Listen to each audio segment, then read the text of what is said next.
You can see all the debris around here. And to give you a sense of the targets for these strikes, that white building back there, about 1,500 feet behind me, is the headquarters of the spy agency, the Mossad.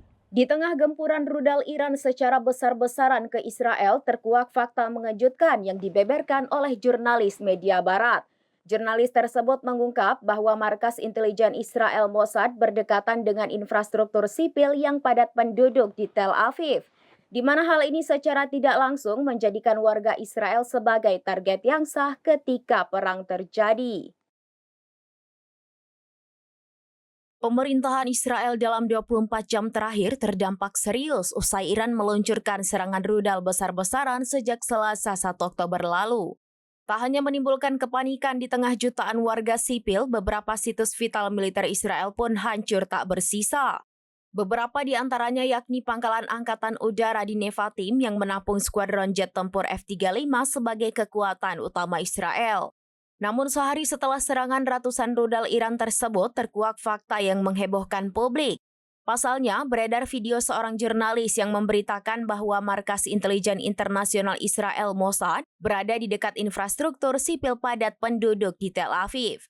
Diketahui sekira 500 rudal Iran yang menyerang Zionis tersebut menyasar kota-kota besar Israel, salah satunya Tel Aviv, di mana Teheran mengklaim markas pusat komando Intel Mossad berada di pinggiran ibu kota Israel itu. Adapun video jurnalis media barat yang menguak rahasia Israel tersebut beredar pada Rabu 3 Oktober 2024 di platform media sosial X. Pengunggah menarasikan seorang jurnalis media barat terbesar mengakui markas besar Mossad Israel berada di daerah padat penduduk di Tel Aviv yang terdapat warga sipil di sekitarnya. Di mana menurut logika Amerika Serikat atau Israel sendiri, ini adalah perisai manusia, sehingga secara tidak langsung menjadikan setiap warga Israel di Tel Aviv menjadi target yang sah dalam perang. Sementara selama ini Amerika Serikat dan Israel menuding Hamas dan Hizbullah lah yang melakukan hal tersebut. Namun fakta di lapangan berkata lain, di mana justru Israel melakukan apa yang mereka tudingkan ke pihak berlawanan. Terkuaknya salah satu propaganda Zionis ini menyedot perhatian publik di dunia sehingga menuai kecaman.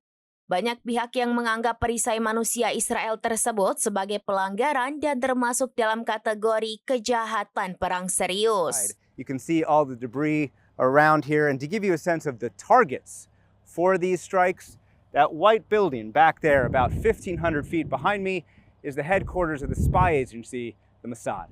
Demikian informasi terkini Syederalun, saksikan terus informasi lainnya, jangan lupa like dan share seluruh akun serambinews.com. Download Tribun X sekarang, menghadirkan lokal menjadi Indonesia.